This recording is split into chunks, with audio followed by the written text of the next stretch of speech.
আর nerve বা স্নায়ু বা রগ আপনারা যেটাই বলেন না কেন, এটি কিন্তু খুব সেনসিটিভ, মানে নরম জিনিস। এটার প্রেসার দিয়ে রাখলে ফুলে যায়। আপনি যখন স্বাভাবিকভাবে একটা আঙ্গুলে আপনি একদিন ধরে প্রেসার দিয়ে রাখেন, আঙ্গুলটা লাল হয়ে ফুলে যাবে।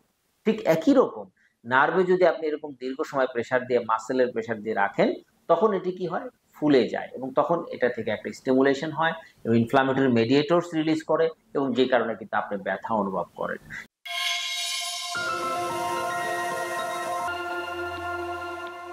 আসসালামু আলাইকুম প্রিয় দর্শক, আশা করছি সকলে ভালো আছেন, সুস্থ আছেন। প্রিয় দর্শক, আজকে খুব গুরুত্বপূর্ণ একটি বিষয় নিয়ে কথা বলবো। অনেকেই আমাদের কাছে এই প্রবলেমগুলো নিয়ে আসেন, সেটি হচ্ছে মাথার পেছনের ভাগে ব্যথা। খুব স্পেসিফিক ভাবে আমি কথাটি বললাম, কারণ আমার কাছে বেশ কিছু রোগী আমাদের কাছে এসেছেন এবং তারা চিকিৎসাধীন আছেন। কেউ কেউ ভালো হয়ে গেছেন, আবার কেউ কেউ কিন্তু চিকিৎসা আছেন এখনো। সেটি হচ্ছে মাথার পেছনের অংশ থেকে ব্যথাটা আসে এবং এটা অসহনীয় ব্যথা হয়। এবং আপনি দেখবেন যে এটা ধীরে ধীরে একটা এমন পর্যায়ে যায়, কন্টিনিউ একটা পেইন হয়, পুরো মাথায় ছড়িয়ে পড়ে। তখন আপনি আর বুঝতে পারেন না যে আসলে মাথার পেছনে না সামনে থেকে ব্যথা আসছে। তো এর আগে আমি কথা বলেছি আপনাদেরকে যে মাথার সামনের অংশের ব্যথাটা কি কারণে হতে পারে। আজকে কথা বলবো স্পেসিফিক্যালি পেছনের অংশে ব্যথাটা কি কারণে হয়। মূলত আমাদের মাথার পেছনের অংশকে বলা হয় অক্সিপুট। এই যে অক্সিপুট, এই অংশে থাকে অক্সিপুট। এই অক্সিপুটে কিছু নার্ভ থাকে যেটি কানের পেছন দিয়ে যায়। দুই কানের পেছন দিয়ে কিছু নার্ভ যায়, যেই নার্ভগুলো আপনার মাথার পেছনে কিছু মাংসপেশি আছে, সেই হাড়ের উপরে মাংসপেশি, তারপরে এই দুটোর মাঝখানে কিন্তু নার্ভ থাকে। তো যখনই আপনার এই মাংসপেশিগুলো স্ট্রেচে থাকে, মানে কন্টিনিউ আপনি মাথা উঁচু করে কাজ করছেন, তারপরে হচ্ছে যে মানে আনরেস্ট অবস্থায় আছেন, কোনো রেস্ট নাই, 2-4 দিন ঘুমাচ্ছেন না, তখন এই মাসেলগুলো স্ট্রেস মানে কন্ট্রাক্টেড থাকে। তো মাসেলগুলো যখন কন্ট্রাক্টেড থাকে, তখন এই যে এর নিচে যে নার্ভটা থাকে সেটি কিন্তু একটু প্রেসারে পড়ে। আর নার্ভ বা স্নায়ু বা রগ আপনারা যেটাই বলেন না কেন, এটি কিন্তু খুব সেনসিটিভ, মানে নরম জিনিস। এটার প্রেসার দিয়ে রাখলে ফুলে যায়। আপনি যখন স্বাভাবিকভাবে একটা আঙ্গুলে আপনি একদিন ধরে প্রেসার দিয়ে রাখেন, আঙ্গুলটা লাল হয়ে ফুলে যাবে।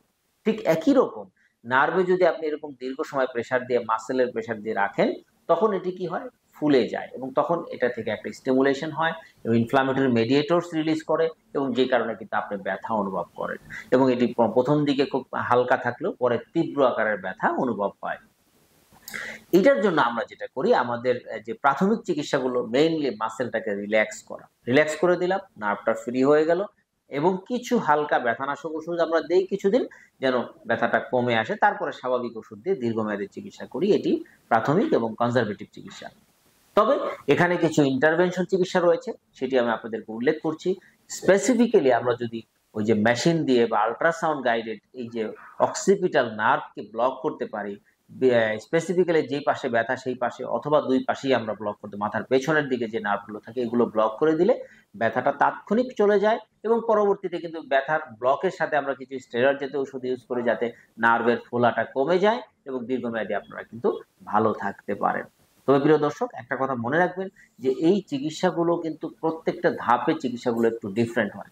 যেমন কোনো কোনো ক্ষেত্রে আমরা দেখলাম নার্ভে ইনজেকশন দেওয়ার পরেও ব্যথা থেকে যাচ্ছে, তখন আমরা বুঝি যে নার্ভে একটা দীর্ঘমেয়াদী চেঞ্জ হয়েছে, যেটার কারণে আমরা এটাকে প্লাটিলেট রিচ প্লাজমা বা পিআরপির ইনজেকশনের মাধ্যমে কিন্তু আমরা চিকিৎসা করি।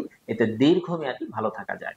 তবে আমি আবারও বলবো, দীর্ঘমেয়াদী ব্যথার চিকিৎসার জন্য আপনার ধৈর্যটা খুবই গুরুত্বপূর্ণ, এবং একই সাথে চিকিৎসকের উপর আস্থা রাখতে হবে। এবং সে না যাওয়া পর্যন্ত আপনি অন্য কোথাও যাবেন না, যদি আপনি সঠিক চিকিৎসকের তত্ত্বাবধানে থাকেন। তো প্রিয় দর্শক, সকলেই যারা দীর্ঘমেয়াদী মাথা ব্যথার সমস্যা নিয়ে ভুগছেন, তারা সঠিক চিকিৎসাটি গ্রহণ করবেন, এই আশায় শেষ করছি। আসসালামু আলাইকুম।